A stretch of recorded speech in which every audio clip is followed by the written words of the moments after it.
기도하겠습니다. 하나님, 저희들 사람 됨에 대하여 또 인간의 존재에 대하여 우리의 궁금함을 가지고 또 우리를 지으신 목적이 무엇인지를 또 살펴보는 그런 귀한 시간을 허락하여 주신 주님 감사합니다. 저희들 다양한 생각들을 가지고 이 수업을 또 이렇게 함께 듣게 되었고 함께 나누게 되었습니다. 하나님, 첫 시작입니다. 마치는 그 순서까지 주님께서 함께하여 주시옵소서. 감사합니다. 예수님의 이름으로 기도합니다. 아멘. 예. 우선 이제 오랜만에 다시 이렇게 뭔가 현장으로 또 강의를 하게 되니까 약간 좀 떨리네요. 많이 떨리고 아무래도 인간론이라는 주제가 조금 어떻게 보면은 굉장히 어려우면 어렵고 또 쉬우면 쉬울 수 있는 그런 내용들이다 보니까 어떻게 전해야 할지 좀 성령님을 의지하면서 한번 잘 진행해 보도록 하겠습니다. 우리 현장에 이제 많은 분들이 나와 계신데요. 우리 이 수업을 듣게 된 혹시 계기가 있으세요? 권사님이랑 지사님?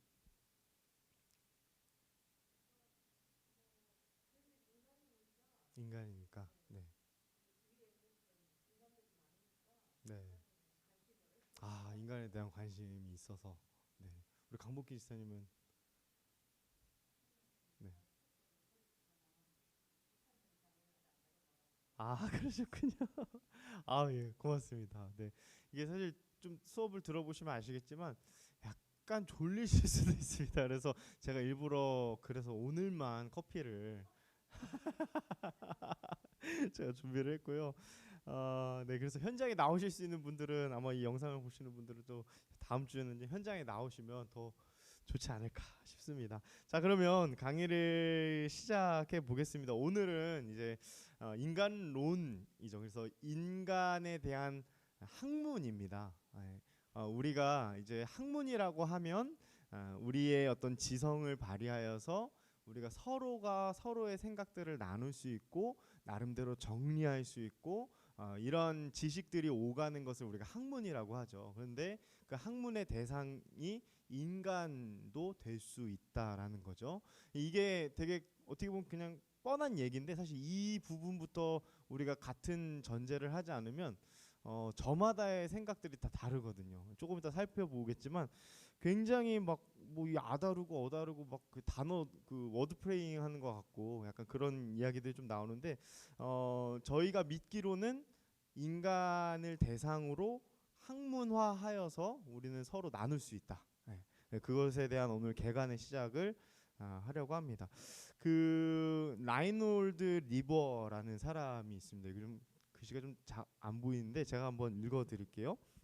인간에 관한 진리를 그가 기이한 종류의 존엄성을 가지고 있고 그리고 또 반대로 불가지론의 형태는 도무지 이해할 수 없는 기이한 비참함도 인간은 갖고 있다. 그러니까 이 말은 뭐냐면 인간은 존엄함도 갖고 있지만 동시에 비참함도 갖고 있는 굉장히 정의 내리기 어려운 것이 바로 누구예요? 저와 여러분들이라는 거죠. 인간이라는 것이 본디 그렇습니다. 제가 이제 저희 어린 이제 딸을 보면서 어쩜 이렇게 이쁠까. 죄송합니다. 제가 약간 좀 팔분 조금 그런데 약간 이렇게 아이를 보면서 아이가 너무 아름답고 어떻게 한 생명이 이렇게 소중할까? 너무 소중해라는 생각도 갖고 있지만 동시에 어떻습니까? 말을 안 들을 때는 이렇게 미워 보일 수 없고 그리고 뭔가 실수를 할 때 그 아이의 모습을 보면 또는 어떤 나의 자녀들의 모습을 보면은 야 어떻게 사람 저렇게까지 비참할까 이런 생각들이 동시에 내재한다는 거죠. 그러니까 사람은 그러면 무엇인가 이 질문이 굉장히 위대한 질문이라는 것입니다.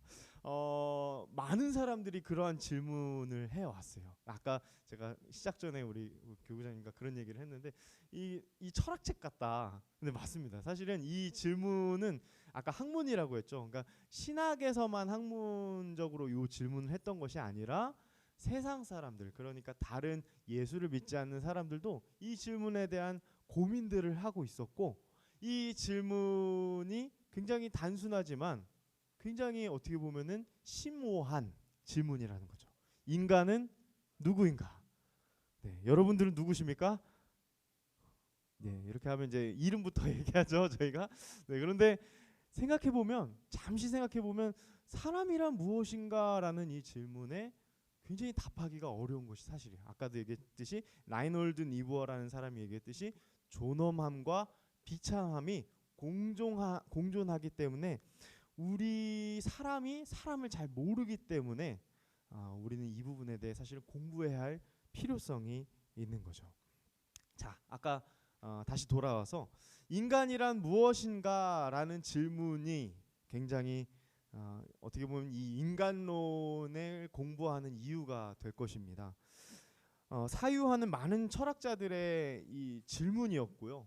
이 질문은 단지 철학자들만 질문했던 것이 아니라 많은 정치가들 그리고 또 예술가들이 그렇게 질문하였습니다.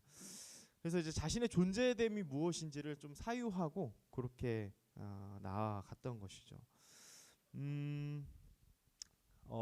그래서 아까 제가 처음에 그런 질문을 드린 겁니다. 이 수업을 어떠한 생각으로 들으셨는지가 저는 궁금했어요. 저도 사람이고 저도 말을 하지 않고 서로 대화를 하지 않으면 저는 여러분들에 대해서 모르니까요. 예. 그렇기 때문에 어떤 생각을 가지고 있는지를 우리는 사람이기 때문에 궁금해하고 사람이기 때문에 잘 모른다. 그렇기 때문에 이 인간론을 공부하는 것은 굉장히 중요합니다. 네. 네, 그래서 좀 천천히 오늘은 좀 나갈 거예요. 그래서 오늘 그 본서 책, 그러니까 그 책에 해당되는 내용은 역사적 조망 이전, 그러니까 페이지 수로는 30페이지까지 해당되는 내용에 해당되겠습니다. 그래서 제가 그 책을 그냥 읽을까 하다가 사실 그 책의 내용들을 그냥 정리하는 것으로도 굉장히 유익이 있지만 그걸 좀 풀어서 우리만의 어떤 이야기들로 조금 나름대로 정리하면 좋겠다 싶어서 저는 이제 앞으로 이렇게 좀 이야기하면서 나갈 테니까 그냥 어렵지 않아요. 네, 어렵지 않습니다. 그냥 그런가 보다 이렇게 그냥 그런가 보다 또 필기도 하실 분들은 필기 하시고 그냥 그렇게 들어주시면 되지 않을까 싶습니다. 자, 그래서 지금까지 얘기한 거 잠깐 또 정리해 볼게요. 사람됨에 대해서 우리는 공부할 수 있다. 학문의 영역으로 우리는 치부할 수 있고 그것을 우리는 서로 공유할 수 있고 정리할 수 있다.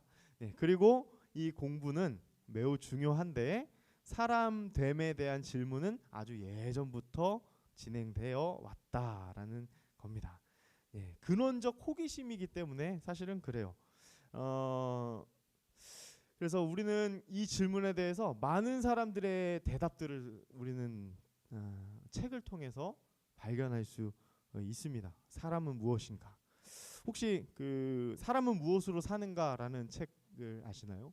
예, 그런 책들도 있고 많은 사람들이 자신의 인간됨에 대해서 많이 고민하고 우리는 어디로 가는가 그런 고민들을 많이 합니다. 제가 요 프롤로그 여기 보시면 이쪽 화면은 안 나오는군요. 여기 보이시나요? 네. 여기 보시면 제가 중등부 설교 때도 요 조각에 대해서 얘기를 했었는데 요게 혹시 뭔지 아시나요?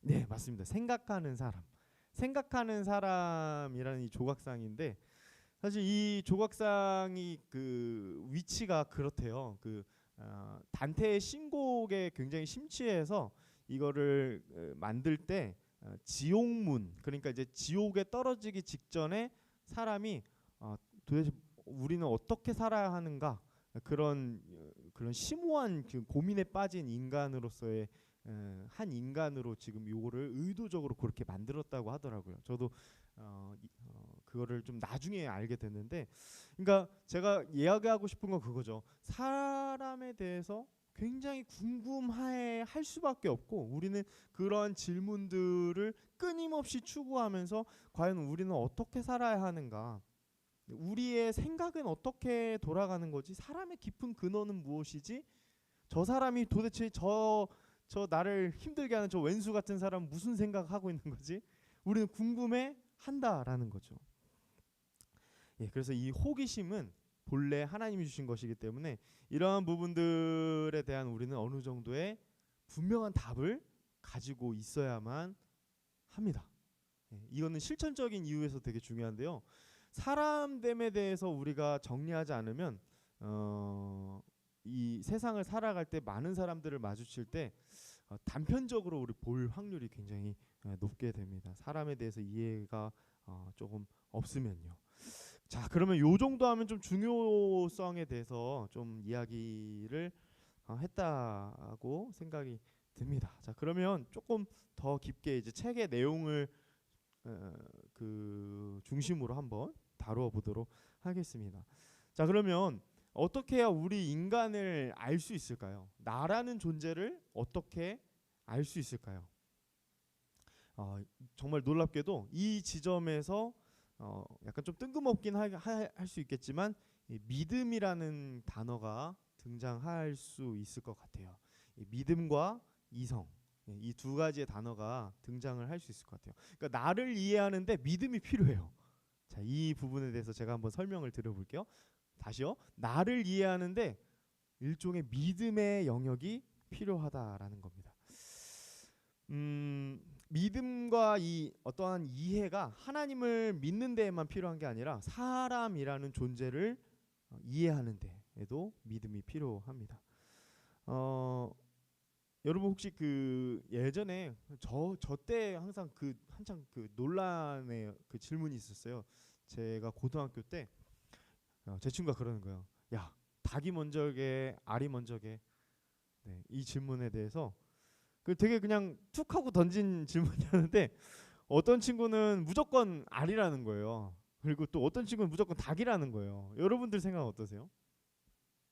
닭. 지사님은요? 그렇죠. 그래서 이게 닭이 먼저냐 알로 먼저냐. 그러니까 하나님께서 저희는 이제 하나님 믿으니까 저는 하나님 믿으니까 닭으로 먼저 하나님이 당연히 하시지 않았을까 이런 생각을 하는데 이제 우리가 이제 그 태초의 시점을 우리는 이제 보질 못했으니까 하나님이 알로 시작해서 이렇게 하게 하셨는지 아니면 닭이라는 완전한 그걸로 시작하게 하셨는지 잘 모르겠지만 어쨌든 제가 말씀드리고 싶은 건 이거예요. 믿음이라는 것과 이해의 영역이 우리는 마치 서로 상호 불가침 조약처럼 이렇게 되어서 믿음 따로, 이해 따로, 뭔가 그러니까 이성 따로, 믿음 따로 이렇게 인간의 영역에 발동하는 것처럼 느껴지지만 사실은 그렇지 않다라는 거죠. 이해를 위해서는 일종의 믿음의 전제가 필요하고 반대로도 믿음의 맹목적으로 가면은 이해 없는 믿음은 완전히 맹목성을 띠게 되거든요. 내가 믿고 싶은 대로만 믿어버리는. 그래서 이 믿음과 참된 이해는 항상 같이 가야 한다라는 것이 굉장히 중요합니다. 우리 사람을 이해하는데도 굉장히 중요한 거죠. 그래서 자, 이 말을 조금 풀어서 설명을 드려볼게요. 그러니까 우리가 인간을 이해하는 과정에도 이 믿음이 필요한 거예요. 그러니까 우리는 하나님을 믿지 않습니까? 그래서 사람의 시작을 하나님께서 창조하셨다라고 우리는 믿는 거예요. 그렇죠? 모든 사람을 하나님께서 아담과 하와로부터 하나님께서 시작하게 하셨다. 그래서 사람이 창조함을 받았다라고 우리는 믿습니다. 그런데 다른 사람들은 어떻게 믿습니까? 제가 믿는다는 표현을 의도적으로 쓴 거예요. 어떻게 믿어요? 진화의 산물로 그렇게 사람이라는 존재가 시작되었고 사람의 존엄성도 나름 도덕 체계를 갖춰서 그렇게 되었다라고 믿는 거죠. 왜요? 이성과 경험으로 그 태초의 시간을 아무도 가본 적이 없기 때문에 그래요. 우리가 이제 오감이라고 하죠. 오감으로 우리가 이제 여러 가지 것들을 보고 외부의 어떤 지식들을 우리는 받아들입니다. 이게 되게 하나님 주신 좋은 우리 안에 작동하는 원리인데 그러니까 예를 들어서 아까 저희가 커피라고 하면 저게 커피지라고 우리가 눈으로 보고 입으로 먹고 맛을 느끼는 거죠. 그러한 감각과 어떤 경험들은 무시하지 못할 정도로 굉장히 중요한 건 맞아요. 사람에게 중요합니다. 저 사람은 좋은 사람이야, 저 사람은 나쁜 사람이야 라고 판단할 때 역시 우리의 이성과 경험이 당연히 그렇게 발동을 하는 거죠. 이것 자체가 나쁘다라고 얘기하는 게 아니라 우리가 경험하지 못하고 우리의 이성으로 해결하지 못하는 그러한 부분에 있어서는 우리는 이미 그 자체가 그 영역은 믿음의 영역이다라는 겁니다. 예, 여기까지. 네, 그러니까 그러면 사람들은 그렇게 얘기해요. 기독교는 믿음의 영역에서부터 시작하니까 맹목적이야라고 그냥 믿음과 이해를 이렇게 떨어뜨려 놓고 저 사람들은 근본부터 잘못되었어라고 우리에게 공격을 하지만 사실 그 공격 자체가 굉장히 의미가 없는 거라는 거죠. 예, 우리 역시도 똑같이 얘기할 수. 야, 너네도 진화론 믿잖아. 믿음의 영역에서부터 그 믿음의 전제로부터 시작을 한다는 것은 동일하다라는 거예요. 그렇기 때문에 이 부분을 조금 더 제가 좀 오늘은 사실 이 부분만 이해하시고 가셔도 굉장히 큰 수학이라 저는 생각을 하거든요. 그러니까 이 믿음과 이해는 이 믿음과 이해가 이 사람의 사고와 사람의 존재됨에서부터 이게 지금 진행이 되고 참 우리만 독특하게 인간이라는 존재만 독특하게 사유하고 뭔가를 정리하고 뭔가를 이해할 수 있는 유일한 존재잖아요. 그렇죠? 그렇기 때문에 이걸 잘 정리하셔야 됩니다. 자, 그러면 천천히 한번 가볼게요. 자, 인간은 지각이라는 것과 사유, 그러니까 생각하는 것을 통해 외부의 세계를 접합니다. 이것이 우리의 정신으로 들어옵니다. 이것이 어떤 뭐 학문의 형태로든 지금 인간론을 배우는 것처럼 학문의 형태로든 아니면 단순한 이 자료의 어떤 그런 정리 수준이든지 간에 어쨌든 이 지식들이 우리 안에 쌓이고 지식들이 정리가 되는 거죠. 우리가 이렇게 들어왔을 때 우리가 이제 의식하는 모든 것으로부터 이제 인지하는 게 저게 존재하는구나라고 우리는 그 지식들이 들어왔을 때 우리는 그렇게 존재를 인식을 해요. 자, 예를 들어서 제가 지금 두 분을 보고 있어요. 두 분이라는 정보가 지금 제 눈에 들어왔어요. 사유를 했어요. 저분의 이름은 뭐고 내 수업을 들어왔구나. 제 수업을 들어왔구나. 이게 제 머릿속에 정보가 들어옴과 동시에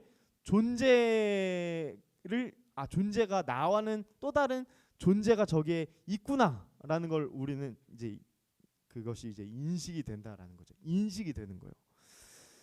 자, 그런데 이게 핵심이다. 그러니까 내가 인식하는 저 존재가 진짜 존재함과 나의 인식에는 모순이 없는가? 이해가 되시나요? 그러니까 내가 뭘 할까요? 자, 여기 핸드폰이 있습니다. 제가 핸드폰을 보고 있어요. 제가 핸드폰을 인식하고 있어요. 그런데 내가 과연 진짜 핸드폰이라는 이 사물 존재를 진짜 그 사물 존재 그 자체를 팩트를 인식하고 있는가? 내 인식과 실제 존재 자체에 괴리는 없는가? 이 얘기를 드리고 싶은 거죠. 혹시 어제 밤에 주무실 때 꿈 꾸셨나요? 요즘 꿈 꾸세요? 잘 안 꾸세요? 며칠 전에 꾸셨어요? 혹시 그 약간 진짜 리얼한 꿈 꿔보신 적 있으세요? 내가 꿈인지 생신지 이렇게 헷갈릴 때. 그럴 때 있으시죠, 그렇죠? 근데 꿈에서 깨면 이게 실제가 아니었다라는 거를 우리는 꿈에서 깰 때 생각을 하잖아요. 뭐 우리가 옛날에 배웠던 구운몽이라든지 혹시 이제 제가 이제 영화를 하나 가져왔는데 혹시 이 영화 아시나요? 이게 뭐냐면 바닐라 스카이라고 톰 크루즈가 굉장히 잘생겼을 때 지금 보니까 빛이 나네요, 그죠? 근데 이 바닐라 스카이라는 영화에서 그런 얘기를 해요. 뭐냐면 이 주인공이 이게 지금 꿈인지 생신지를 헷갈려해요. 예, 내가 지금 겪었던 사람들과의 일이 진짜 실제였나? 아니면 허상에 불과했나? 뭐 이 영화를 보면요, 막 정말 제 정신도 이상해지는 것 같아요. 근데 너무 재밌어요. 근데 처음에 영화의 시작과 끝이 뭐라고 하냐면 Open your eyes라고 해요. 그러면서 눈이 탁 뜨여지는 걸로 영화가 시작되고 마지막에 영화가 마칩니다. 자, 그러니까 이런 거예요. 사람이 그 사람의 됨에 대해서 궁금해하는 것은 호기심의 발동이 되기 때문에 당연한 건데 우리에게는 좀 풀어가야 할 숙제들이 있어요. 이 학문을 공부하기 위해 좀 풀어가야 할 좀 철학적인 어떤 접근들이 불가피하게 필요한데, 그것이 뭐냐면 내가 인지하는 것이 실제 존재하는 것과 과연 동일한 것이라고 내가 믿을 수 있는가. 예, 이쯤 되면 내가 왜 이 수업을 들었지? 이런 생각을 하실 수도 있을 것 같아요. 그런데 아마 이런 생각 해보셨을 것 같아요. 네, 왜냐면 저도 뭐 또 다른 실생활의 예를 한번 더 들어볼게요. 제가 오랜만에 거울을 봤어요. 사실 거울도 보고 오늘 아침에 카톡이 왔더라고요. 오랜만에 제 같이 사역했던 분이 제가 이제 애기랑 사진 찍었던 거를 이렇게 최근 거를 이렇게 캡처해서 올려주셨어요. 근데 제가 아무리 봐도 제 얼굴인데 되게 많이 달라 보이는 거예요. 제가 인지하고 있는 제 얼굴은 더 젊은데 사진을 확대해서 보니까 제 얼굴이 약간 좀 부은 것 같고, 약간 내 모습이 진짜 이렇게 보이나? 이런 거죠. 그러니까 내가 인지하는 것과 실제로 그 팩트, 그러니까 사실과 그 존재가 정말 일치하는가는 이게 진짜 문제라는 거예요. 모든 학문이 그렇긴 하지만 특별히 우리 사람됨에 대해서 이해하는 데는 이게 굉장히 중요해요. 그러니까 우리는 근데 평소의 삶에서는 그게 모순됨이 없다고 우리는 철석같이 믿으면서 살아요. 또 그래야만 해요. 내가 이것을 핸드폰이라고 생각해야만 하는 거고, 당연히 그렇게 생각하고 사용하는 거죠.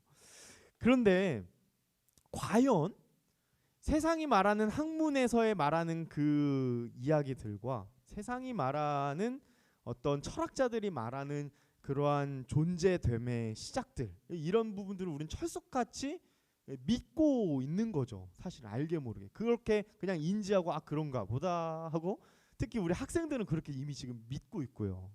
예. 근데 이게 믿음의 영역에서부터 시작한다는 사실을 부정하려고 해요. 부정하려고 한다는 거예요.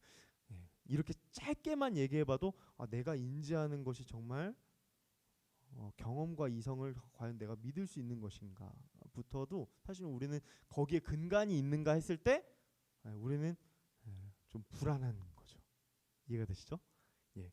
자, 그러면 굉장히 이제 불안하게 이제 여러분들 만들어 놨는데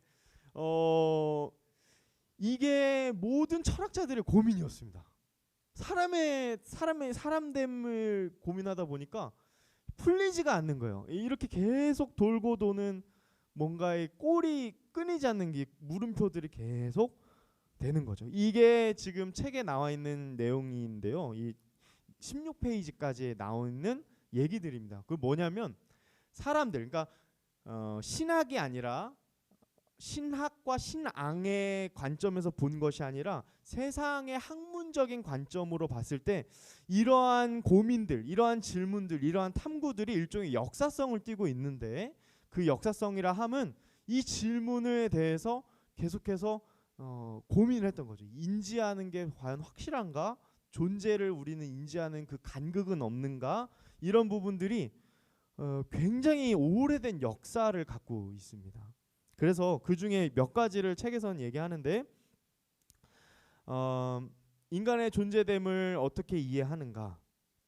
16세기, 17세기 이전에는 그래도 신관, 그러니까 신론에 의거한 사람의 존재를 이해를 그래도 많이 해왔어요. 이게 전통적인 서양의 토대였습니다. 근간이었어요. 하나님은 우리를 지으셨지, 사람은 그렇게 태어났어라는 게 보편적이었고, 그것이 당연한 것으로 믿음의 영역으로 그렇게 이해가 되었습니다. 그렇지만 16세기, 17세기 이후 르네상스, 인간의 계몽이 다시 깨어났다고 여겨지는 그 시기로부터 시작해서 사실은 이제 뭐 르네 데카르트나 로크나 휴미나 칸트 같은 철학자들이 그러한 부분들을 인간됨에 대해서 조금 어떻게 보면은 그렇게 하려고 하는 의도는 아니었는데, 이분들도 그리스도인들도 있었고 나름 그렇긴 했지만 어쨌든 이 사람들이 주요 어떤 그 주요 공신이 돼서 사람에 대해서 다른 믿음을 전제할 수 있게끔 토대를 쌓아간 것도 사실이라는 거죠. 르네상스 이후에 어떤 일들이 일어났습니까? 사람은 나는 생각해, 그러므로 나는 존재해, 그거는 부인할 수 없어. 여기에 토대에서부터 시작해서 뭔가 어, 사람의 어떤 그 존엄성이랄까요? 아까 우리 처음에 얘기했던 거죠. 사람의 존엄성은 우리 스스로 도덕 체계를 통해서 드러나는 것이야.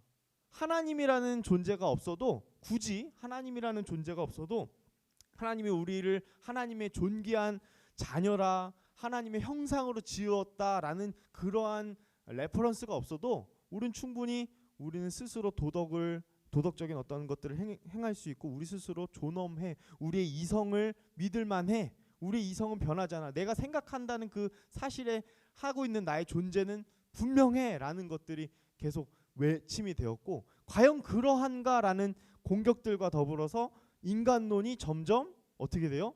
하나님과 조금씩 떨어지게 되는 거죠. 하나님과 조금씩 떨어지게 되었습니다.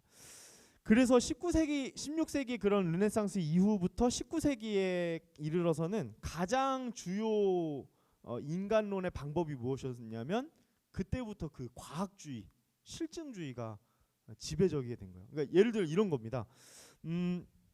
데이터를 내고 통계를 내고 내가 실제로 두 눈으로 육안으로 확인하는 어떤 경험, 그것은 분명하다라는 거죠.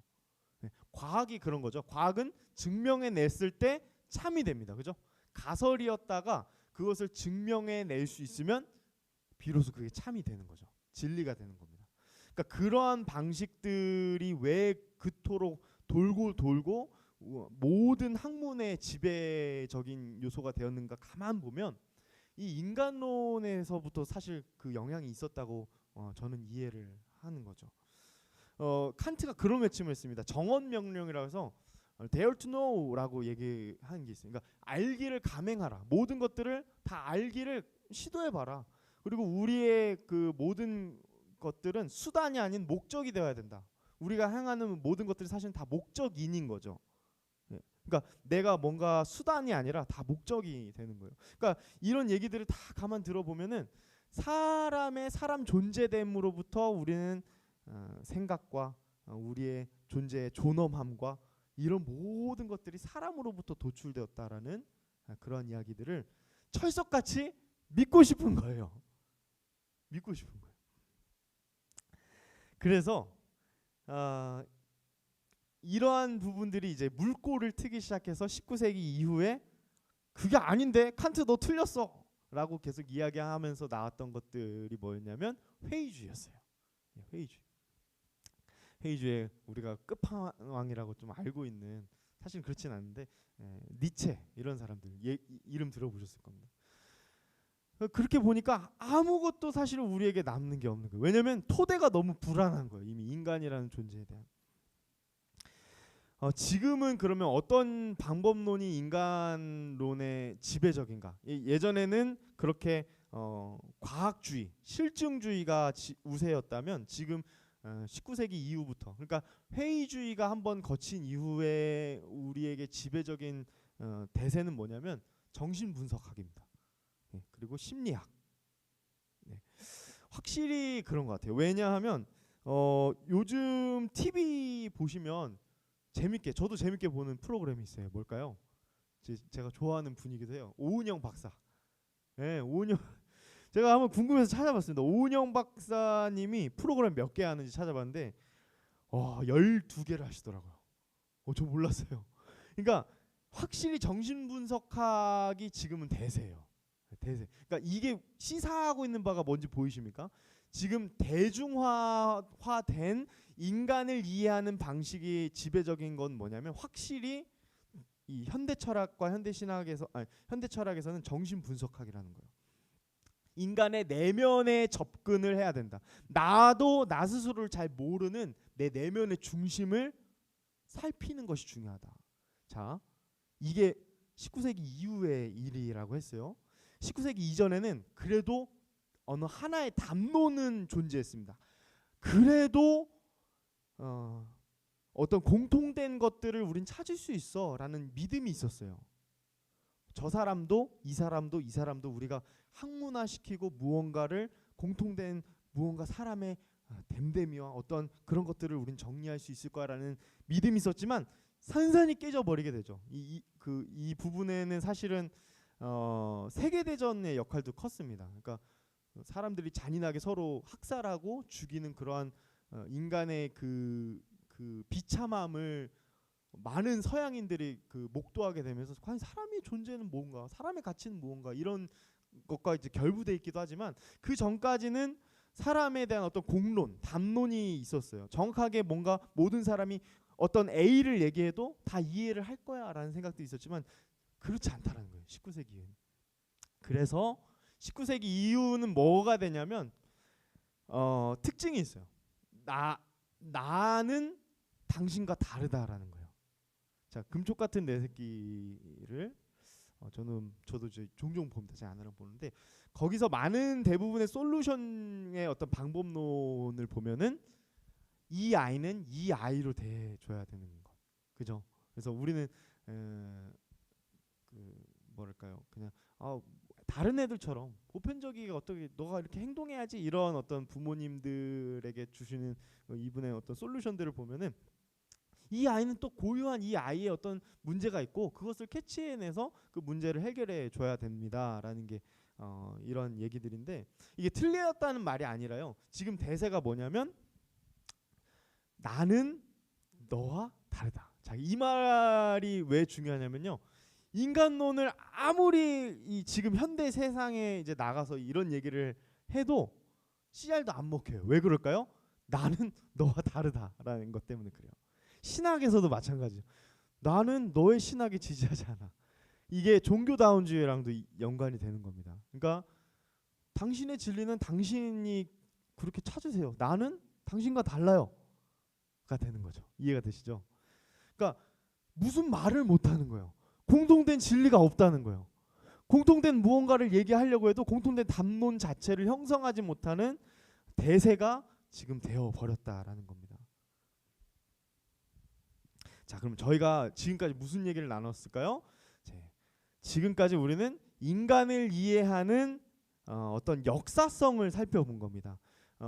하나님 없이 세상 사람들도 철학자들도 아주 고대 철학자들부터 시작해서 정치계, 연예계도 포함될지 모르겠는데 예술계, 그러한 분들이 끊임없이 고민했던 인간은 무엇인가라는 고민에, 인간은 누구인가라는 그 고민에 나름대로의 답을 내리려고 굉장히 노력했지만 지금 현대 세계에 이르러서는 파편화되어 버린, 나라는 에고가 가장 중요해져 버린 시대를 살고 있다.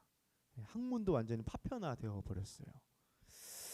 그래서 그 물꼬를 튼 사람이, 저희는 이제 신학계에서는 항상 프로이트를 항상 그렇게 좀 안 좋게 봐요. 왜냐하면 나도 모르고 내가 인지하지 못하는 나를, 진정한 자아를 찾아야 된다라는 이야기를 그분이 하셨기 때문에 그게 이제 일종의 굉장히 큰 아젠다가 되고 굉장히 큰 신념이 되어 버렸죠. 저희도 역시 그렇지 않습니까? 뭔가 진정한 자아를 찾는다, 진정한 나를 찾는다, 이게 굉장히 뭔가 멋있어 보이고 로망에 되어버린, 이게 지금 이미 대중화되었다는 겁니다. 네, 그래서 이게 이렇게 좀 얘기해 보면, 이 인간 이해에 대한 역사성을 좀 가만히 얘기해 보면 이게 사실 우리 학문에 대한 얘기를 지금 했을 뿐인데 이미 도처에서 일어나는 지금 우리 현실의 일이라는 것을 우리가 심심치 않게 찾아볼 수 있습니다. 네, 여기까지 혹시 조금 궁금하시거나 아니면 좀 더 얘기하고 질문을 나중에 받을까요? 네. 네. 정신 분석이랑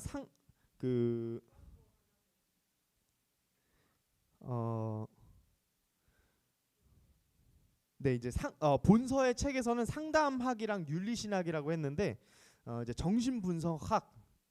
네. 그리고 그렇게만 이해하시는 게 좋을 것 같아요. 제가 아까 잘못 얘기한 것 같아요. 그래서 본서의 책에서는 상담학이랑 윤리신학이 지금은 이제 대세다.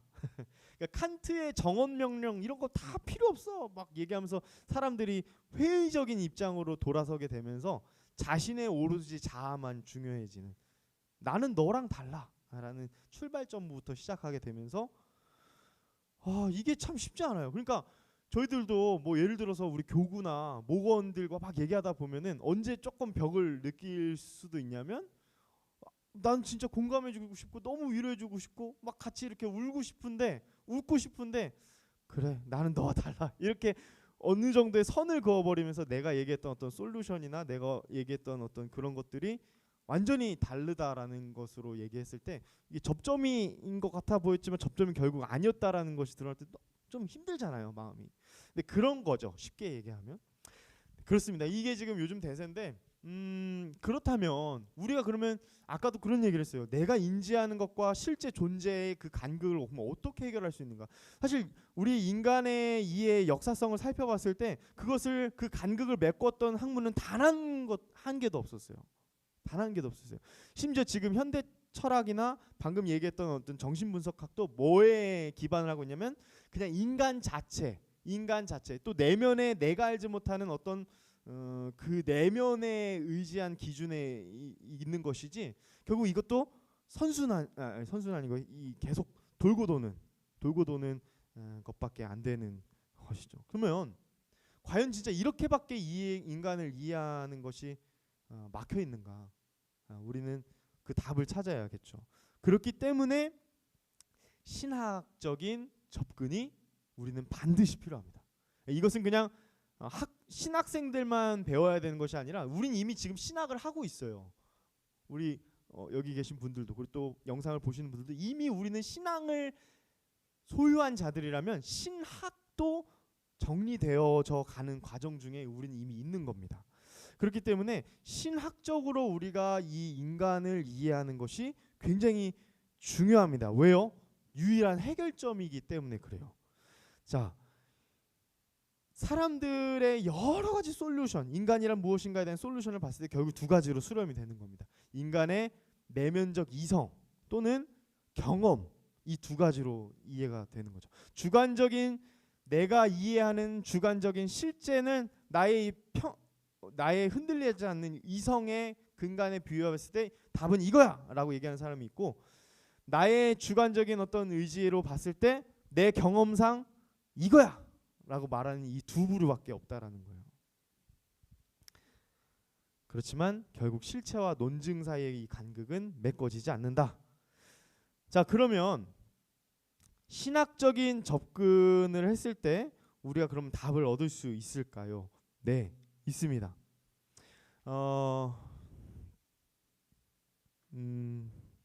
하나만 더 말씀드리고 넘어가겠습니다. 정신분석학에 그러면 제가 유용함을 아예 무시하는 건 또 아닙니다. 저 요건 디펜스를 하고 갈게요. 그 오은영 박사를 제가 좋아한다고 했죠. 그런 부분들을 왜 좋아하냐면 사람의 그 객체라고 하죠. 그러니까 내가 아닌 다른 사람들을 보다 더 이 사람의 진짜 문제가 무엇인지를 좀 바라보는 그 인식들을 하는 데는 굉장히 정신분석학이 한 업적들이 커요. 이게 주체와 객체를 이렇게 나누지 못하는 데서 비롯된 많은 문제들이 사실 있어 왔거든요. 이렇게 이렇게 제가 오늘도 그 뉴스 보면서 왔는데 새마을금고 그 직원이 빨래도 시켜가지고 그런 얘기들. 그러니까 나 때는 안 그랬어. 나도 그렇게 그 직장 생활 그렇게 했고 그렇게 신입 때 그렇게 들어와서 다 한 건데 이렇게 얘기하는 분들이 있는가 하면, 주체와 객체를 제대로 나누지 못하여 생기는 문제들도 분명히 있긴 하거든요. 그렇죠? 네. 내가 부모지만 너는 또 너야라고, 자녀는 또 자녀의 입장으로서 우리가 또 그들을 존중해주고 그렇게 인지해야만 그들도 또 인생을 사는 거죠. 그렇죠? 우리 이건 경험이잖아요. 그죠? 이런 부분들은 당연히 필요한 거예요. 주체와 객체를 뭉그러뜨린다면 사실 이러한 이야기를 하는 게 의미가 없어요.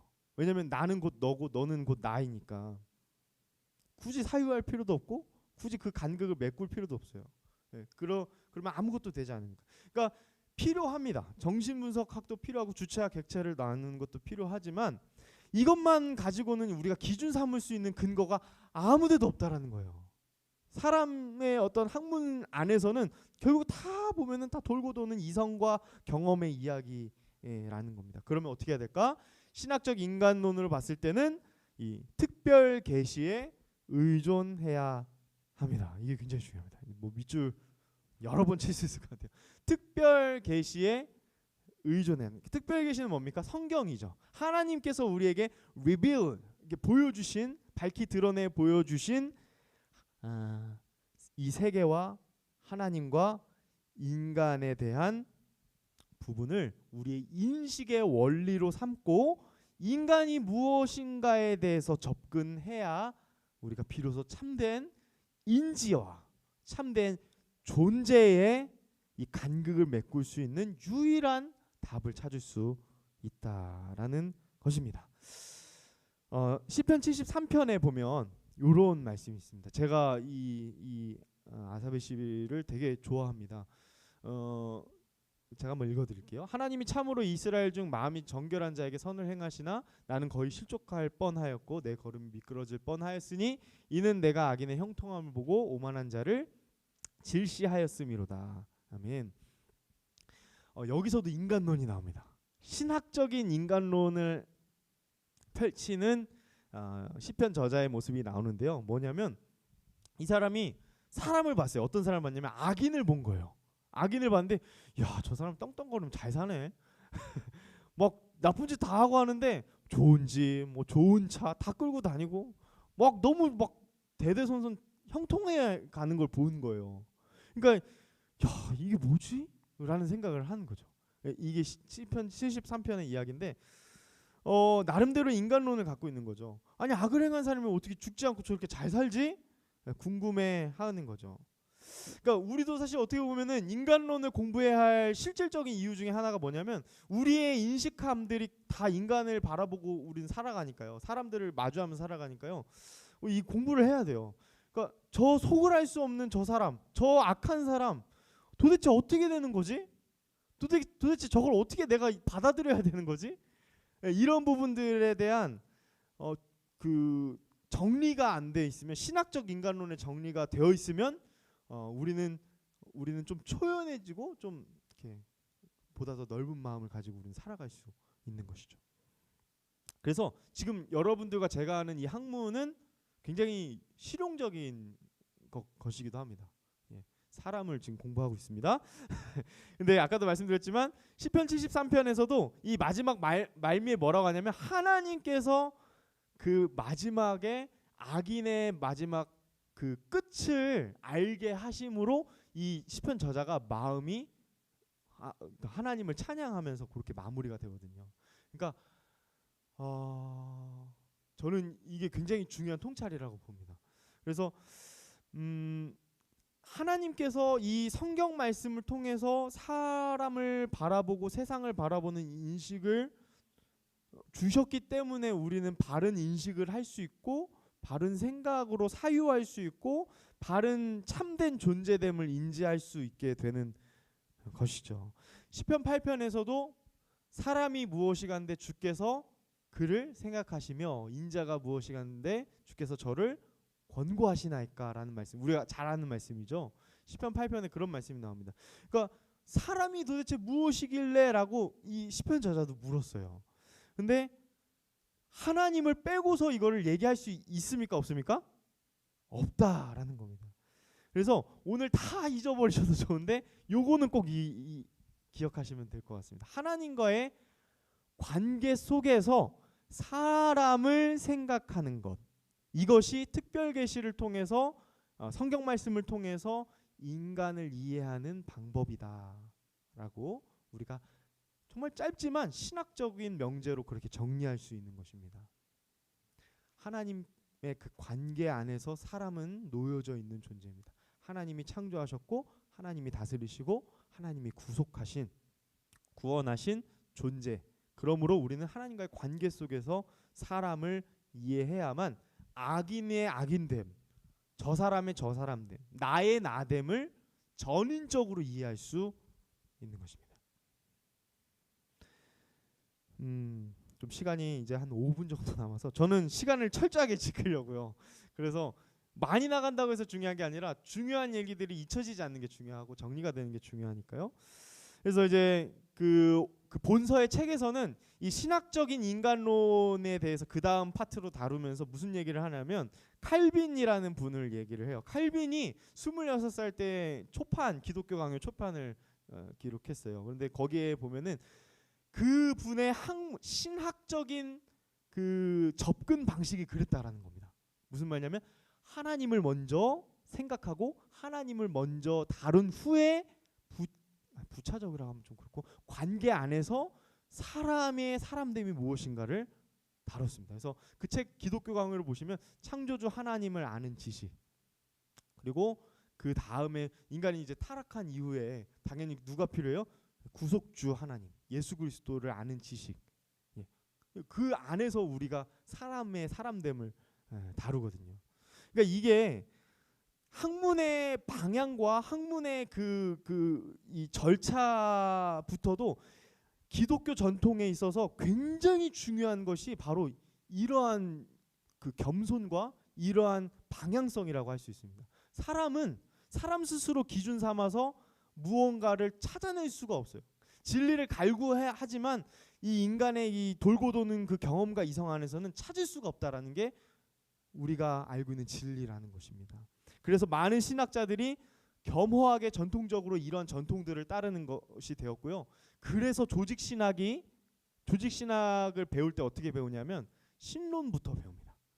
지난 학기 신론을 이일도 목사님께 들으셨죠? 신론, 그다음에 이제 인간론, 그다음에 이제 기독론, 또는 신론, 기독론, 인간론, 이런 식으로 쭉 그 어떤 순서들이 있어요. 학문의 순서들도 그래서 저희 신학을 배우는 신학도들도 그러한 순서들이 어떤 그런 우리의 겸허함의 태도를 나타내는 하나의 요소로 저희는 이해를 하고 있습니다. 예, 그래서 신학적 인간론 그 책의 그 다음에 이야기들 그런 겁니다. 학문의 방향성이 무엇인가? 하나님과의 관계 속에서 우리가 이해해야 한다. 계속 반복하지만 내가 그냥 보는 것이 과연 진짜 실제고 진리인가? 여기에 우리는 불안해하고 늘 떱니다. 그죠? 내가 진짜 진리를 발견했을까? 사람들은 많이 오해하고 많이 그럴 때는 생각들로 빠져들게 되거든요. 왜냐하면 내가 인지하는 것과 실제와는 다를 때가 너무나 많으니까. 그렇지만 하나님의 진리의 이 계시의 빛을 통하여서 우리가 외부에서부터 들어오는 절대적 기준, 하나님의 그 기준에 의거하였을 때 우리의 눈은 뜨이게 되고 우리의 귀는 트이게 되는 거죠. 그래서 말씀을 계속 듣고 말씀을 보라고 했던 모세오경의 이야기들이 그런 이야기들 아니겠습니까? 그랬을 때 우리의 지성과 우리의 경험과 우리의 인식이 하나님은 단 한 번도 그것을 나쁘다 또는 아니다라고 한 적이 없어요. 그것이 단지 바른 방향으로 참되게 바라보기를 원하셨던 거죠. 그렇게 봤을 때 하나님의 계시 속에 우리의 존재와 존재 목적이 무엇인가를 우리는 비로소 제대로 볼 수 있다. 관계는 그래서 모든 지식의 근원이 됩니다. 근원이 돼요.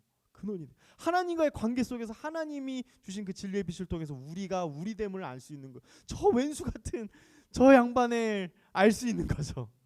예, 그런 겁니다. 그래서 이 관계 속에 하나님이 주신 이 지혜의 부요함을 깨달았을 때 우리는 보다 더 넓은 마음을 가지게 되고 향유하게 됩니다. 어거스틴의 표현대로 향유하게 돼요.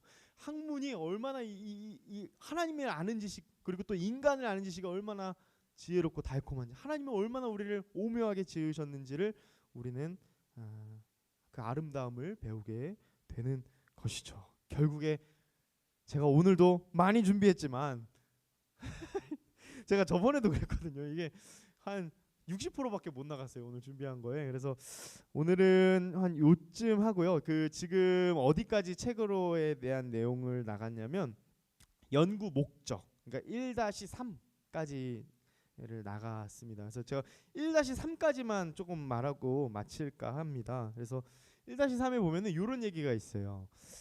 연구의 목적은 인간을 배움으로 하나님을 더 알기 위함, 그를 경외하며 더욱 깊이 섬기기 위함입니다. 교회를 위한 신학, 삶을 위한 신학, 프락시스를 위한 테오리의 입장을 견지하려 합니다. 이게 무슨 말이냐면요, 저희들이 지금 이렇게 학문을 나름대로 정리하고 신학을 토대를 정리하고 생각을 좀 정리하는 이 모든 것들도 역시 일종의 방향이 있다라는 겁니다. 지금 우리는 어떤 방향입니까? 하나님과의 관계 속에서 우리는 이 인간을 이해하는 방향. 그리고 여기서 이분의 이 제가 정말 존경하는 교수님이거든요. 저희 학교 교수님인데 최홍석 교수님이 실제로 평생을 저렇게 사셨어요. 제가 보기에는 교회를 위해서 그리고 봉사하면서 자신이 하나도 가지지 않고, 제가 지금도 기억나는 게 맨날 그 자전거 타고 항상 이렇게 그렇게 저 오시는 모습 보면서 다 남 주고, 야, 참 어떻게 그렇게 사셨는지.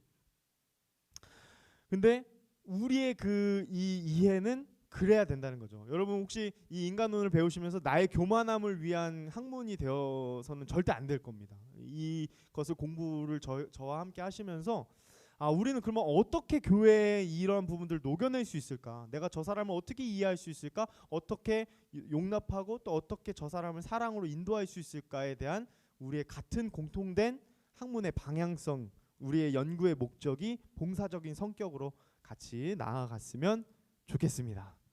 네, 그러면 여기까지 하시고 또 다음 주에 이어서 나가도록 하겠습니다. 제가 기도하겠습니다. 하나님, 귀한 시간, 정말 너무나 소중한 우리 인생의 시간을 잠시 떼어서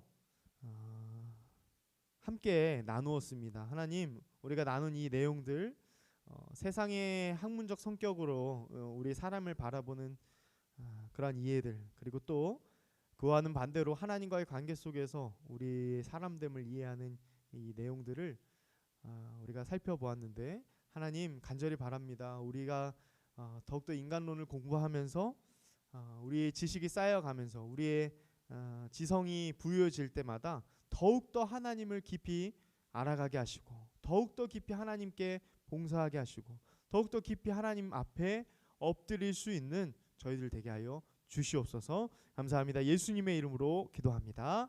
아멘. 아멘. 네, 감사합니다. 이렇게